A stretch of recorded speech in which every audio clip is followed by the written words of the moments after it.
When I first started taking the pill, I thought I was going to solve all my problems. Instead, it gave me new ones. If we haven't met before, I'm Myriam, a scientist and a nurse, and now I help women realign their lives with their natural rhythm so they can feel amazing again. Within weeks of taking the so-called magic pill, I started noticing things that I just didn't feel right. Things like stomach discomfort, nausea, anxiety, mood swings, and moments of sadness with my motivation being really low.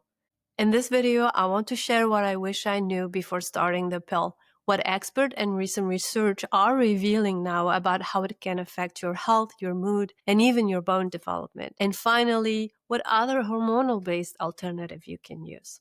When I first went on birth control, I didn't question much. My doctor prescribed it. And like most women, I trusted the process. After all, millions of women around the world are taking it. The first few weeks were fine, but soon I started noticing subtle changes. I was tired for no reason. My stomach felt uneasy. My emotions were all over the place. I went from being focused and productive to anxious and foggy and detached. At first, I blamed work, stress, lack of sleep, life. Eventually, I realized the timing of these symptoms lined up exactly with when I started the pill. These are real symptoms. They're not going to just go away. People will tell you that you will just get used to it. But do you really want this to be your new normal? Feeling terrible should not be normal. Research is now confirming what many women have been feeling. After starting the pill, a lot of women notice mood changes. Studies show that hormonal birth control can affect the parts of the brain that help you manage emotion and stay calm. This can make you feel more sensitive or reactive, not like yourself. Even when nothing is wrong, the birth control pill can also affect serotonin, the chemical that helps keep your mood steady. This is why some women suddenly feel more anxious, more irritable, less motivated than usual. Digestive changes are also common. The hormone in the pill actually interacts with the gut-brain axis, which plays a big role in digestion. This can lead to bloating, gas cramping, or feeling unusually full after meals. It can also slow down digestion and affect the liver, which may cause nausea and changes in appetite, especially in the first few months of taking it. Headaches and migraine can also show up too. In fact, synthetic estrogen can make blood vessels in the brain more sensitive, and the drop in hormone during the placebo week can trigger headaches. Women who already get menstrual migraine often notice this to become stronger and more frequent when they're taking the pill. The pill can also change how your body handles stress. Some studies now show that pill users have a weaker cortisol response, meaning the stress system doesn't turn on and off the way it should be, which can make small things feel overwhelming or leave you feeling flat or tired, especially in the morning. Now, progestin-only method can also affect bone health because lowering estrogen slows how fast your bone can build strength. This matters most for teen and the young women who are still developing peak bone mass. Not every woman have these side effects, but these are well documented, and it's important that women get honest information so they can make choices and truly support their health. Ladies, before we move on, if you would do me a huge favor and click the subscribe button below. It only takes 2 seconds and it would mean the world to me. Thank you so much. Now, research is now backing up more and more what women are experiencing. But this doesn't mean that the hormonal birth control pill is bad for everyone. But it does mean that we deserve full transparency and better conversation about what it can really do to our bodies and minds.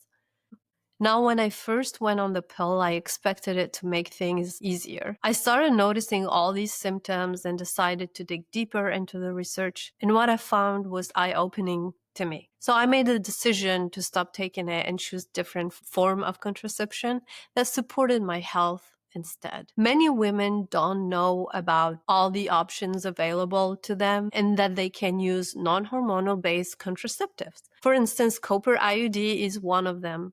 It's one of the most effective non-hormonal contraceptive we have, about 99% effective, which is the same level of protection as hormonal methods without altering your mood, your brain chemistry, or your natural cycle. How does it work? The copper itself creates an environment that makes it difficult for sperm to move and survive. And because it contains zero synthetic hormones, ovulation continues normally. The most common side effect for it are heavier periods, stronger cramps, and more bleeding in the first few months, especially in women who already have heavier cycles. For many, this settles over time. And after that, it becomes a long-term hormone-free option that leaves your natural rhythm completely intact. Another hormone-free option is temperature tracking, also known as the basal body metabolic method. After ovulation, progesterone naturally rises, and that causes a small but measurable increase in your baseline temperature. Tracking this shift can tell you when your ovulation window is and if it has already happened, making the method 93 to 98% effective when used consistently. And today you don't have to take your temperature manually every morning at the same time with all that stress around it that you have to do it consistently. Wearables like smart rings or bracelet track these changes for you automatically while you sleep the whole day, giving you a clear picture of your fertile window without the daily effort.